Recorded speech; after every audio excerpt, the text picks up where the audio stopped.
And now it's Deborah Kobylt Live. Hey, everybody. Thanks for joining us today on Deborah Kobylt Live. And please welcome our guest, Randi Braun, the author of a phenomenal book.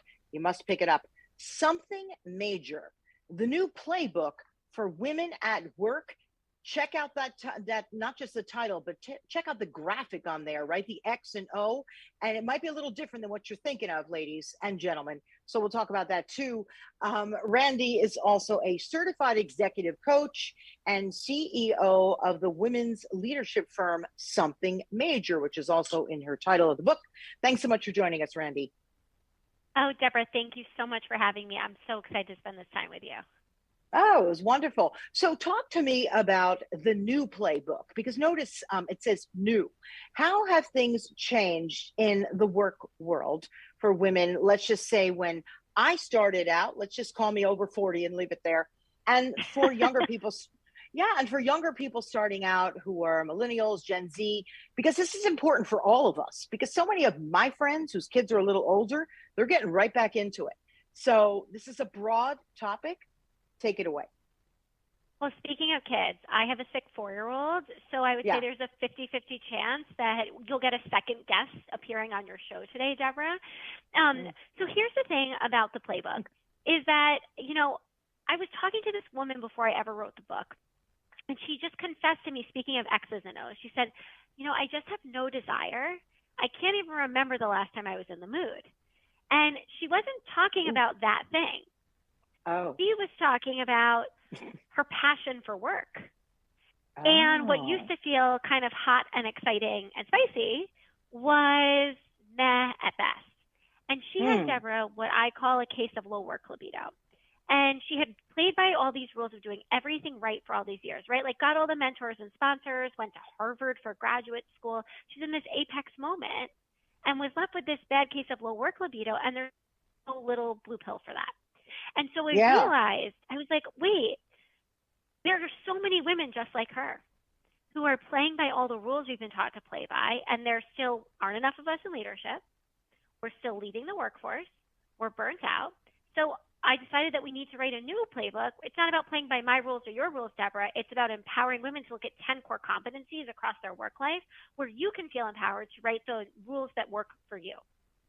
Okay. Let's talk about the old rules. What were they? Like you just sort of had to, stay in line and not ask too many questions. Like what were they? Because I think I broke them way back in the day. It's like if something didn't work Yeah. for me, I would always speak out. It's like, wait, this doesn't make sense. But Yeah. I want to know, like, how have things changed for women in the workforce? Would you tell us?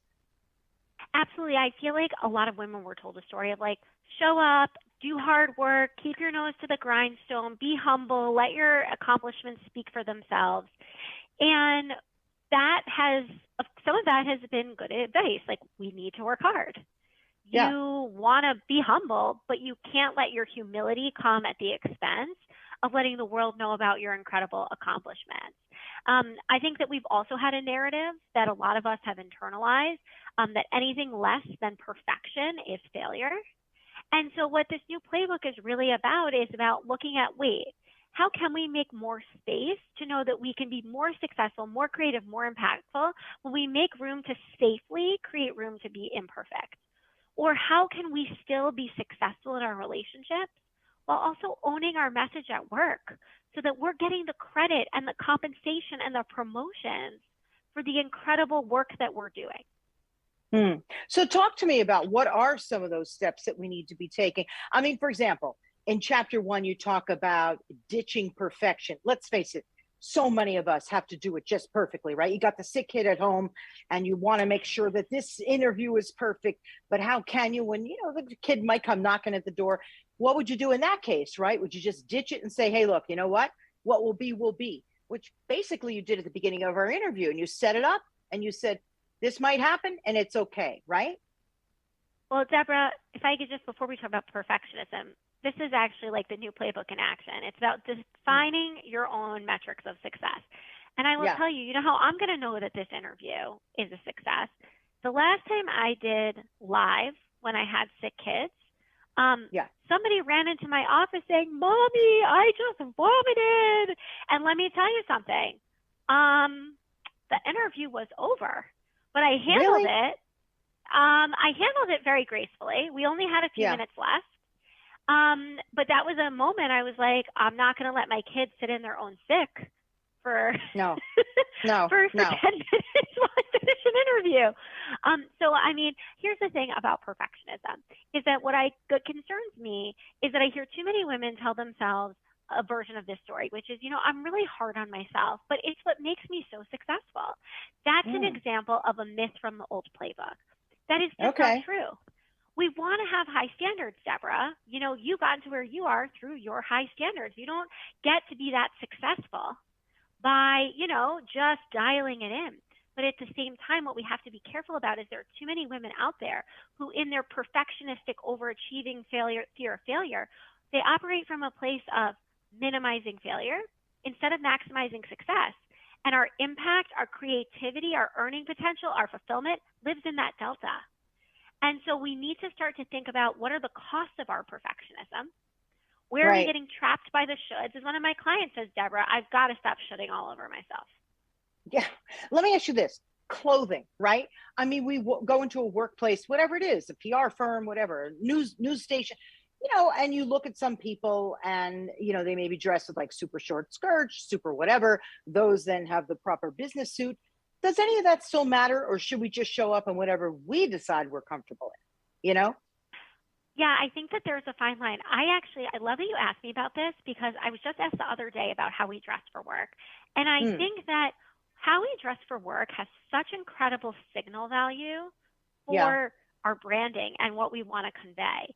So actually, I was just in another media organization this morning, sitting on a big stage in front of a big group of people.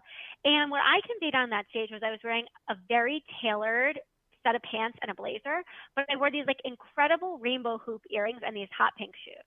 And what I was trying to convey in that moment was I am very professional and I've got flair and I'm fun. So I think that, it's not about chucking out rules and not having rules at all.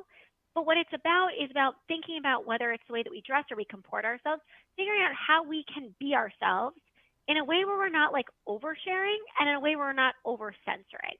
So to answer your question, I think short skirts are a no in the workplace. I'm a huge fan of this new thing that people are talking about called power casual, which is where you can dress down a little bit for work if it's tailored and it's chic. But I think things, like hair accessories and things like that are so important. And I also, Deborah, just want to call out, this is so important when we think about, being able to express yourself at work is a privilege and women experience it differently. So for example, the way you and I can walk through the world and have our hair is fine. But when I think about, the way that Black women have their hair policed in the workplace, the fact that we can't get the Crown Act passed to baseline protect that for them, I think that we need to have a conversation when we say, hey, when we're judging women in the workplace, is it about how they're wearing their hair, what they're wearing, or is it about our systemic beliefs about what's proper and right, and any kind of systemic bias there? You brought up a great point, Randi, so thank you, because African-American women in the workplace and leading in the workplace is something that, I'd say we've been seeing the past 20 years, maybe 30 years, not so much before then, right? And you're right. Like I would show up sort of more concerned about how am I presenting himself. And they were just trying to figure out how to even make it, in terms of in a leadership role at work. So it is evolving. That's the good news. And this is very important because we all have to sort of push each other along, right? There was a time 100%. when we had to push each other out of the way. I don't think that's the case anymore. So in terms of evolution and this new playbook, ladies, you don't have to push anybody out of the way. Put them in your circle. And I know that, you talk about that, about having, your circle of people that you trust, right? Yeah, absolutely. And, I'm broadcasting this interview with you from Washington, D.C. And one of my favorite stories about things that happen here in Washington is there's a very famous story from the Obama administration, Deborah, where President Obama had the most female senior staffers of any president before him of either party. And what happened was this group of high-powered women still felt like they were being steamrolled by male colleagues in the room or having their ideas taken. And so they banded together, Deborah, and they created this strategy called amplification, where when one person raised a point, they would make it a point in the room to amplify the other person's perspective. So if you raised a point, Deborah, the person in the room would say, Deborah raises a great point, and I'd like to add. Or they would raise a point and say, I love Deborah's perspective. What does everybody else think of Deborah's ideas? And so I want us to remember that, listen, this book, it's not about letting our workplaces, our cultures, our society off the hook. The point of this book is to say, hey, we're living through a moment of monumental change. Nobody can argue with that. And we have hopes and goals and dreams that can't wait for the pay gap to close, for example. And so it's about looking for strategies to say, how do we thrive in this moment of profound historical transformation? And when I think about strategies like amplification, it reminds us that like this new playbook, we're not just writing it for ourselves, we're writing it together for each other. And women advancing in the workplace is a team sport. Hence the playbook, everybody. Those X's and O's on the cover. Tony, if we can put that cover back on the screen, what does that signify? Clearly a playbook, right? That's a play, right? That's actually a play. But it's really funny because, Deborah, you're creative, and sometimes you put things into the world, and I think people who are listening can relate to this, and you don't know how it's going to land with people. And I'm so appreciative that this book has gotten so much positive acclaim that it hit the Wall Street Journal bestseller list, and the audience has grown global for it. And I was doing another interview with a European outlet, and they were like, final question for you. And I'm like, where are we going as we wrap up the interview? They're like, what is the significance of the X's and the O's? And I was like, oh, okay, so this is American football. And you know what it is? I just wanted to take something that is conventionally masculine, and just even by putting it on my cover, just remind women that we, and anyone who's also on this call who might be gender nonconforming, we have space and power and the right to actually live into what so many of us were told, where we can do anything, right? And I think that's where women in my generation feel so much tension, is that with this old playbook versus new playbook, which is that we were told that we could do anything, but actually we couldn't do anything. And so this book is really about empowering us to say, wait, what is it that we want to create? So I will say I've had people read this book from 20 to 70, and apparently men and women too have read it. And what I love, Deborah, is not that people say nice things about the book, but that everyone takes something different that moves the needle for them. Because like I said earlier, it's not about my rules or your rules. It's about people being able to design what works for them. Yeah, brilliant. Let's talk about some, because I know that you have 10 strategies that you sort of talk about, right? Primarily, and then you go into it. You also give some great examples, and I've even seen you talk about it in other interviews. The Taco Bell scenario. It could be any, but it could be any place. It doesn't have to be Taco. In other words, don't do your job so well that you can't get promoted from where you are. We could talk about that in a minute. But we can talk about Taco Bell. Yeah. But some others that I want to tap on. External validation. It's important, but we shouldn't live by it, right? Be courageous. And you talk about recovering from risk avoidance. That holds me back. I'll get anxious because I'll think, oh gosh, am I making a mistake? Should I be doing this? Should I be doing that? Maybe I shouldn't take a risk. I think it's a big one for women. And finally, I do want to talk about women leaders, because I know out here, right? I'm in Los Angeles.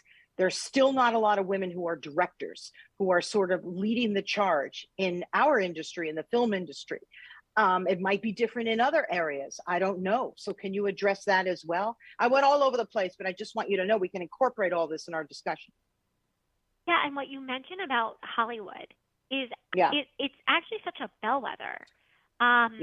It's such a bellwether for what we're seeing across the board in corporate, right?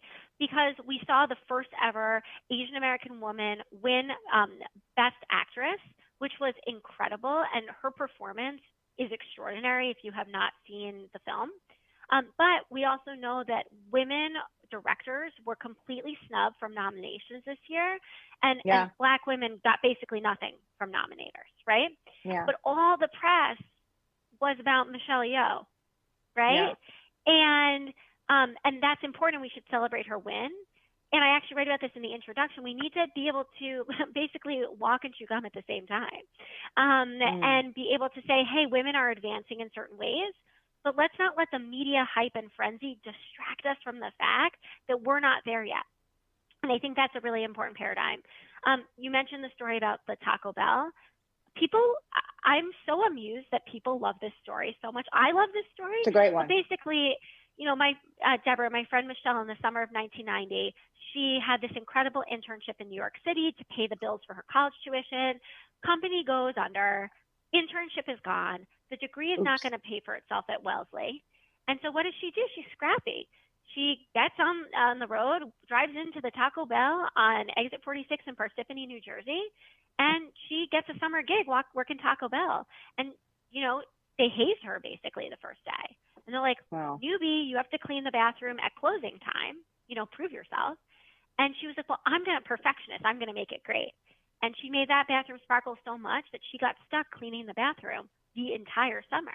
And Deborah, there's just so many of us who, in our desire to please, to not rock the boat, to be perfect, like we're holding that mop in our own Taco Bell bathroom.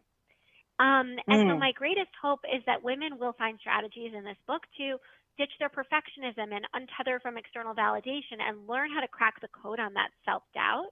And we can talk more about it. There's tons of tools in the book too. Listen, we need to be a team player, but we also need to put the mop down from time to time and get ourselves over to the sexy work of folding burritos at the burrito bar. Yeah, very so well put. But how do you speak out if you're a little intimidated by the people who are considered your superiors? I have been there myself. I know when I was very, very young in my career, one of the news directors said to me, hey, if you want to anchor on the weekend, you got to shoot your own stuff. You got to do everything. I'm like, hey, that's fine. Do it for a month. You don't get one day off. I mean, come on. I don't think that would fly today. And then I'll let you know in a month if I think you'll be doing it. I said, anchoring. I said, oh, okay, I did it. I did everything. And by the way, I had a broken arm. You try shooting with a broken arm. It wasn't easy. After a month, I went to him and I said, okay, I did it. I did everything you asked. And he just looked at me and he goes, yeah, but it wasn't good enough. And I was so deflated. I did go out and get another job somewhere else, though, because he was not so kind. But I was deflated from it. And it was hard for me to speak out to him again. What I decided was to just get out of there and get something else. But what do you do when you do all you can and then somebody else still tries to squash you down? I mean, what you're really getting at the heart of is boundaries and setting boundaries with toxic people in your workplace, right? So kind of a few things off the top of my head around this. Like the first is, and I talk about this in the book, like as women, we need to understand what is it inside of us that makes us feel like we can't say no to things. We can't set a boundary. And there's three quick reasons that I'll walk you through. Like number one is we have gotten the cost calculus wrong. We're so quick to overestimate the cost of saying no to somebody and underestimate the cost of disappointing ourselves. The second is we let self-doubt masquerade as the voice of reason. And our self-doubt, that voice I talk about in the book, the inner critic, like it's going to tell you all the reasons why you must please everybody else. And if you let that fear drive you because you think it's the voice of reason, sometimes you make a bad judgment. Listen, Deborah, there's a time to push and scrap. And this is my rule. You have to understand, is it a challenge or a struggle? Because a challenge levels you up, struggle just levels you. So like if you're scrapping and pushing, but it's a challenge, like it's going to level you up, or sincerely level you up, I encourage you to put your energy towards it. If you're struggling because it's just leveling you and it's all about the fear of disappointing others, might not be worth the push. And then sometimes we're rewarded for busting our boundaries. Like you might have been rewarded in that scenario, you weren't. So I think that it's important to understand, like, why am I breaking a boundary? Like, what's my kryptonite on that? It's okay to say no. It's also okay to say yes and, which is the golden rule of improv, to say like, yes, I would be happy to take on this project. And I'm on a tight deadline this week. I'll turn to it next week. Yes, I would be happy to help with this initiative. And why don't we sit down next week and talk about my priorities? And then the final thing, Deborah, that I'll say is, in this chapter about building boundaries, I share advice. I interviewed one of my mentors, Mary Abijay, who wrote the book Managing Up, about, hey, Mary, like, how do we look at different types of boundary busting boss? bosses. And what Mary always says about toxic bosses, that person who's never really going to give you a chance or truly makes your life toxic, you're never going to please them or win. So it's about doing the good work that's going to drive you to the next place, minimizing your one-on-one interactions with them. And Deborah, I wish that women would continue to vote with their feet. I don't recommend necessarily quitting a job before you have another one set up. However, what I do recommend is if you're in a place and you don't feel like you can feel successful, then make sure you're taking time every single night after work to find the next job that's going to let you spread your wings and fly. Yeah, which I did at the time, and I didn't even have your new playbook to do it. So, but I did use, because you talk about intuition, I used my intuition in that case to say, this may not work out. I'm not sure if this person is a person of his word, and I have goals. So I'm going to look. Don't be afraid to look around. And to be honest with you, I was a little afraid, but I did it anyway. How about that? Just do it anyway, because that was sometimes my experience in my corporate career too. Talk about it. Yeah. So here's the thing. When I was pregnant with my daughter, my first, I negotiated a promotion while I was pregnant before I went out on maternity leave. I came back from my maternity leave. I was killing it at work. I worked in sales, so it was like indisputable. I did another $1 million than the business had asked of me for the year. And I had incredible sponsorship at the top levels of the company, but my immediate boss made my life miserable when I came back from parental leave. And I was just like, I just couldn't even do it anymore. So when I was pregnant with my second, I started looking around, and I ended up leaving on my second maternity leave. I never came back to the company. I went to a bigger, badder opportunity where I was paid what I was worth, and where nobody gave me grief about being a mom and a star performer. Wow. You mentioned a point about being pregnant or having children. I think that's changed a bit too, because I have friends who've gone out and they were pretty darn pregnant, like 7-8 months, looking for work, and they got it. And I thought, man, I'm not sure if that would have happened back in the big change, right? Mm-hmm. Yeah, I remember I was having a child when I was over at CNN, and right before me, there was a woman who, had a little bit of a struggle coming back with a baby. But by the time I got there, it was open arms because someone else paved the way for me. So I appreciate that. And I can see the change. So, we are making these steps. And because we're all doing it for one another, sometimes we don't even realize that we're making steps for the next person out there. That's important too, right? I mean, that's really important for your daughter, for the next person.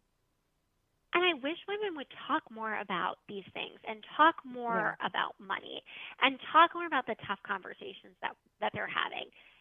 I've seen women negotiate when they are 37 weeks pregnant for a job.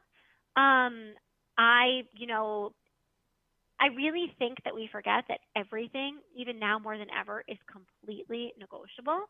So, we can't be ridiculous. We can't say, for my signing bonus, please send me to the Four Seasons Bora Bora Overwater Bungalows for a week, right? But I think that the world is changing, and women need to get more comfortable asking. And one of the other things when it comes to owning our message, Deborah, is that, we know that women are underpaid. That's not my opinion. It's data. And I think that sometimes we focus on asking for a raise at work, when actually what we need to do is ask to be right-sized at work, because a raise is a merit-based increase. Right-sizing is simply rescoping compensation and responsibility.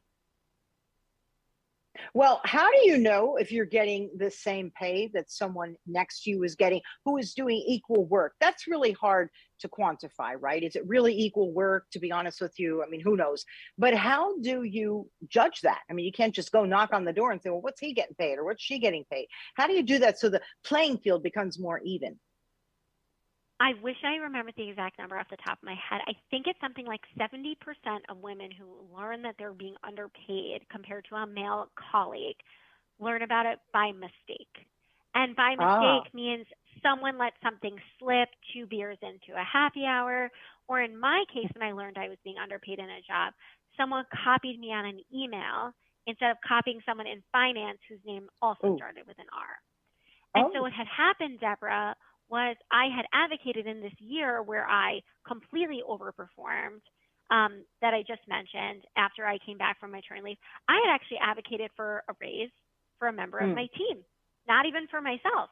And so when I saw the email subject line come back, raises and bonuses, I think this is such great news. Click. And then when I saw that there was like something, I think it was like a $10,000 raise going to my male immediate colleague, Deborah, this is sales. Like everything's in the numbers, right? Who had underperformed me that year.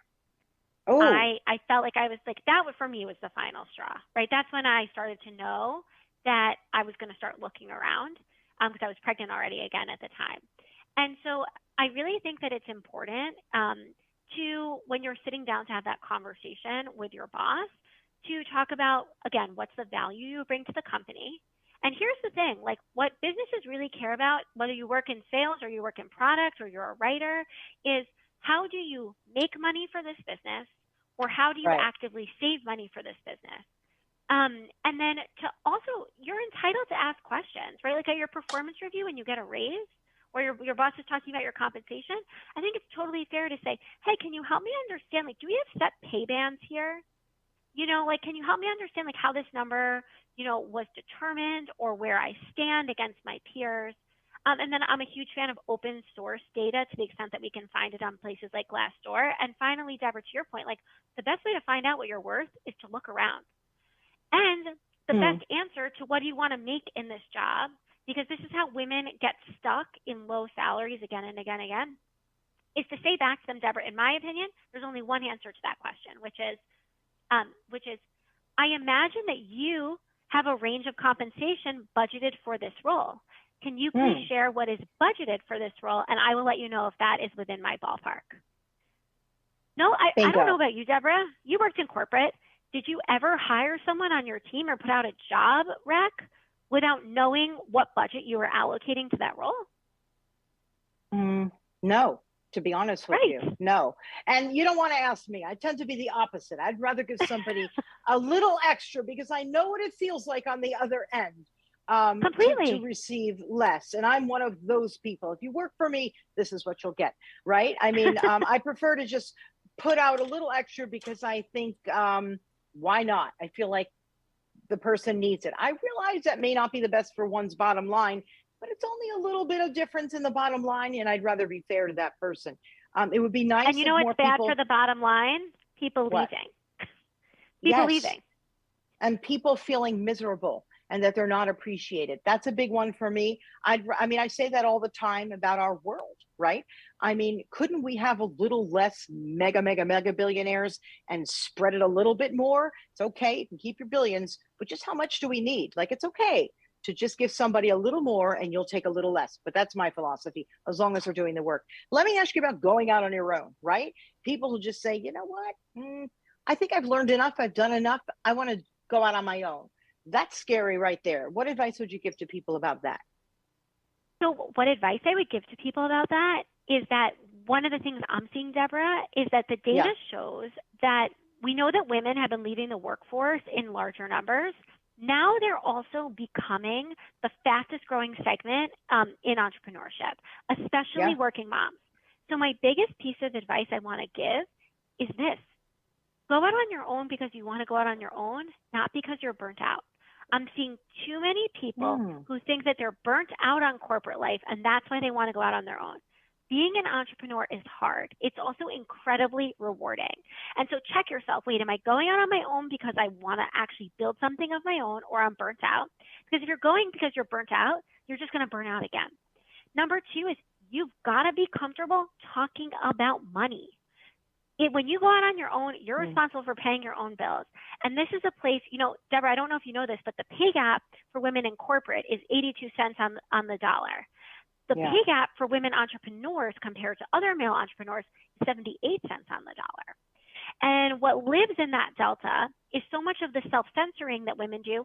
Not our fault. This is how we were raised to be polite about don't talk about money, be grateful, don't be greedy. So you have to figure out, how am I going to be confident about talking about money?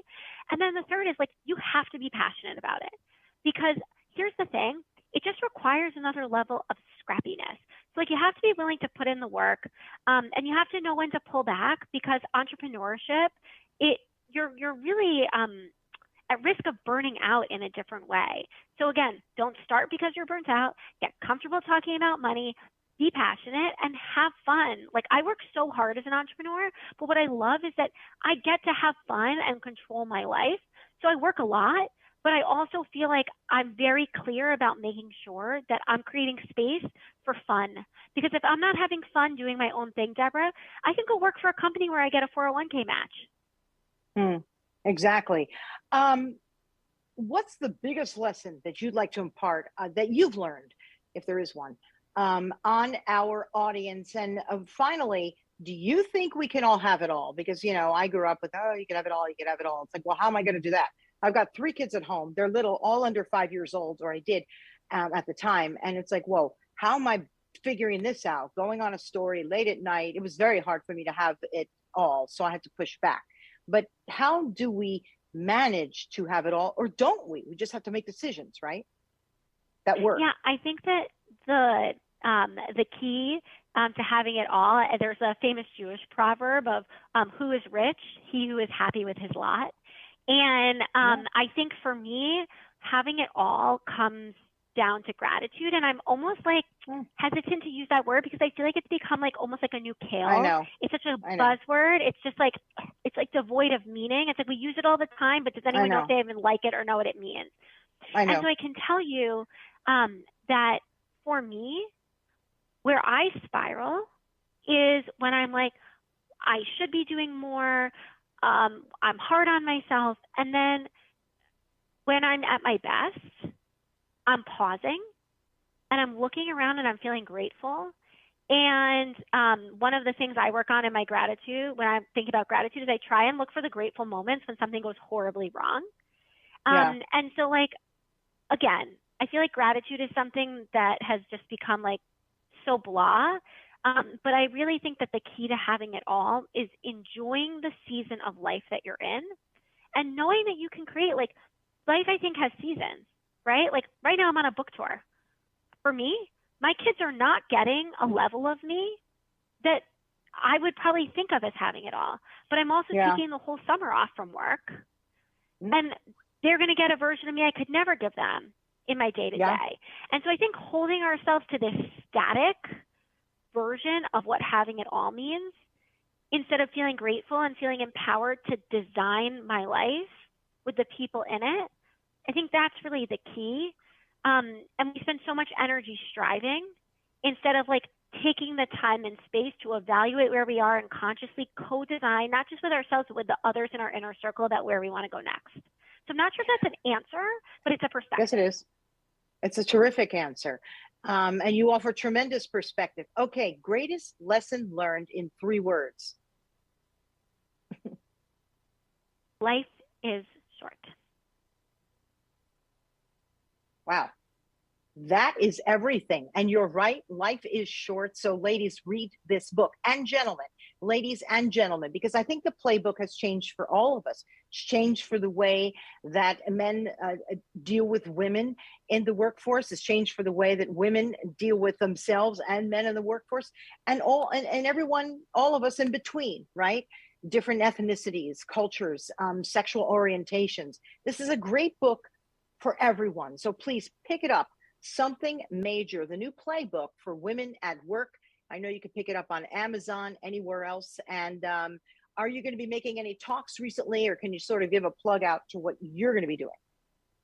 Yeah. Oh my God. So many events that I'm running.